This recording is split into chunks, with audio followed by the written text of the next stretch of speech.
Good evening. Here are tonight's top stories. President Trump threatens to invoke the Insurrection Act as 1,500 troops stand ready for Minnesota deployment. And tariff on European goods, a response to EU opposition to U.S. mining plans in Greenland. Major indices in Frankfurt and Paris closed down more than 2%, and the euro slid to a 6-week low. NASA completes first ever medical evacuation from the International Space Station.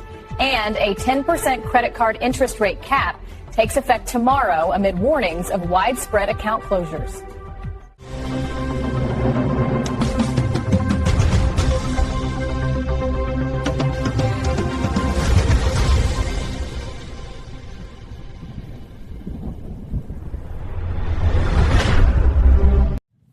We begin tonight with a developing situation in Minnesota that has put federal troops on standby. The Pentagon has placed approximately 1,500 active duty soldiers from the 11th Airborne Division on alert for possible deployment to Minneapolis. This follows President Trump's threat to invoke the Insurrection Act to address ongoing anti-ICE protests that have gripped the city. Defense officials confirm that while there is no immediate deployment order, the Alaska-based paratroopers remain under prepare to deploy status and are ready to move if local authorities, quote, fail to obey the law. The situation in Minnesota has also drawn the attention of the Justice Department. Attorney General Pam Bondi announced that the DOJ has opened an investigation into Governor Tim Walz and Minneapolis Mayor Jacob Frey, accusing them of impeding federal immigration enforcement during recent unrest.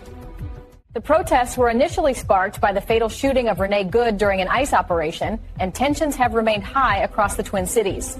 Turning to international affairs, a new development in the Gaza peace process is raising eyebrows around the world. The Trump administration has announced that permanent seats on the proposed Board of Peace for Gaza Reconstruction are available to nations or entities that contribute $1 billion. Draft charters reveal that while 3-year memberships are free, the billion-dollar contribution secures permanent influence over the board's decisions. President Trump, serving as the inaugural chairman, retains final authority over membership and all board decisions. The announcement has sparked debate about whether international diplomacy should operate on a pay-to-play basis.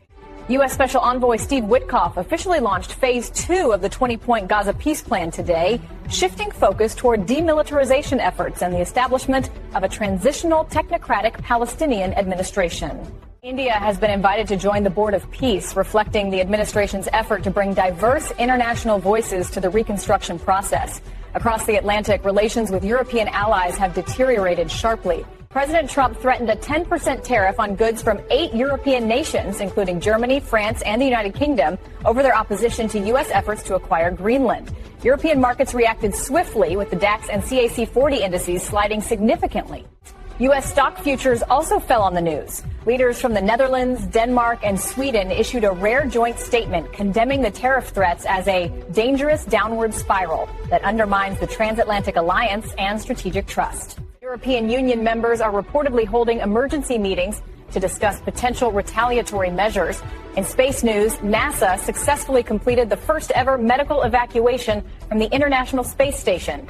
4 astronauts from Crew 11, Kate Cardman, Mike Finke, Kimia Yui, and Alexander Plutnoff, returned to Earth early after one crew member experienced a medical issue. NASA Administrator Jared Isaacman confirmed all 4 are safe, with the affected astronaut now in stable condition at a San Diego hospital. In accordance with medical privacy protocols, NASA has declined to identify which specific crew member required the evacuation. The successful operation marks a significant achievement in space safety procedures. Looking ahead to future space exploration, NASA announced that the Artemis II mission is now targeting a launch window as early as February 6th. This historic mission will send humans to the vicinity of the moon for the first time since 1972, marking a major milestone in America's return to lunar exploration. Here at home, a major change to credit card regulations takes effect tomorrow, and it's causing significant upheaval in the financial sector. The new 10% cap on credit card interest rates has created what industry insiders are calling implementation chaos. While consumer advocacy groups are celebrating the measure as essential relief for American families, major financial institutions are sounding the alarm. Banks like Citigroup warn that nearly 90% of current cardholders could face credit line reductions or outright account closures as a result of the cap. Bank stocks have experienced significant volatility in recent days as investors assess the policy's impact on the industry's profitability and lending capacity. In another financial development, the Justice Department has escalated its investigation into Federal Reserve Chair Jerome Powell. The DOJ has served grand jury subpoenas to the Federal Reserve regarding a multi-year renovation project at its historic headquarters. Attorney General Bondi stated the priority is investigating the abuse of taxpayer dollars. However, Chairman Powell released a strongly worded statement characterizing the investigation as a pretext for political retaliation, asserting the probe is a direct consequence of the Fed's refusal to lower interest rates, according to the president's preferred timeline. This unprecedented clash between the executive branch and the independent Federal Reserve is raising concerns about central bank autonomy. Turning to public health, officials are warning that the nation is experiencing the most severe flu season in 25 years. The American Lung Association expressed deep concern following recent changes to the childhood immunization schedule that weakened certain vaccine recommendations.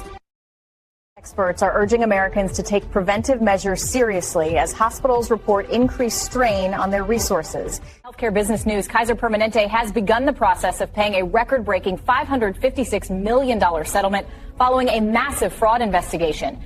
The settlement, the largest of its kind in U.S. history, resolves allegations of Medicare Advantage upcoding, a practice where healthcare providers allegedly inflated the severity of patient diagnoses to receive higher reimbursements from the government. Overseas, tragedy struck Spain's rail network today. At least 39 people were killed in one of the country's deadliest rail accidents in over a decade after high-speed trains collided following a derailment. Spanish authorities have launched a full investigation into the cause of the accident, and the nation is mourning the significant loss of life. Finally, on this Martin Luther King Jr. Day, celebrations across America have taken on a notably different character than in years past. Traditional day of service events have been replaced in many major cities by large-scale protests focusing on recent federal immigration crackdowns and broader civil rights concerns. The shift reflects the deep divisions in the country over how best to honor Dr. King's legacy through community service or active protest against policies protesters view as unjust. That concludes tonight's bulletin. Thank you for trusting us with your evening news. Stay informed, stay safe, and we'll see you tomorrow with the day's developments. Good night.